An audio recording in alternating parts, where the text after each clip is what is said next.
Street culture. Street culture. Street culture.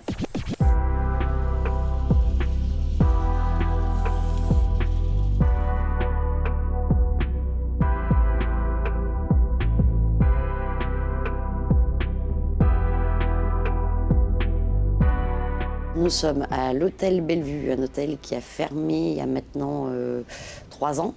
Et donc là, les artistes sont en train de finir de peindre. Et voilà, on est dans le J-7. C'est la 5e édition. Depuis 5 ans, on prend des lieux qui vont être démolis pour des projets.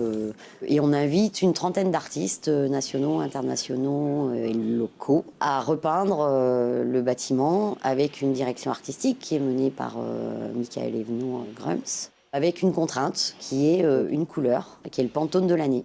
De mon expérience musicale et artistique, j'ai fait beaucoup de festivals dans le monde entier. Et du coup, j'essaye de faire le festival que j'aurais rêvé d'avoir, ou de faire, mais qui n'existe pas. C'est-à-dire un festival avec un concept, avec quelque chose qui lie tout le monde, donc une espèce de contrainte, mais qui est assez libre. Et on essaye de mettre au même niveau et avec justesse tous les styles. À partir de la 3e édition, on s'est donné vraiment la ligne directrice que ce serait qu'une seule couleur et que personne n'a le droit d'utiliser autre chose. Ça met tout le monde au même niveau et ça permet à la personne, au spectateur déjà de se concentrer sur l'illustration de la personne. Mais comme il voit du bleu partout, il se concentre aussi directement sur la technique aussi. Tu as juste une contrainte, tu utilises le bleu. L'année dernière, c'était corail. L'année d'avant, c'était violet.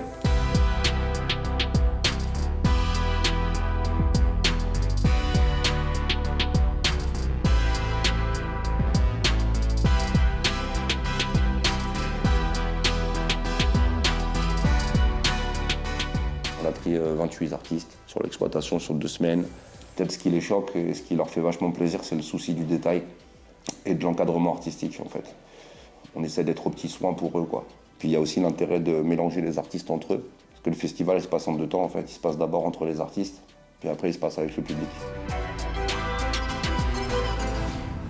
Ce qu'a provoqué notre mouvement, le street art, le graffiti et toutes ces choses-là, c'est l'habitude de l'éphémère et de l'instantané qui va vieillir. Il y a des choses qui peuvent être faites comme ça, en fait. Elles sont faites pour vieillir, et d'autres qui ne sont pas faites pour vieillir, qui sont faites pour être instantanées.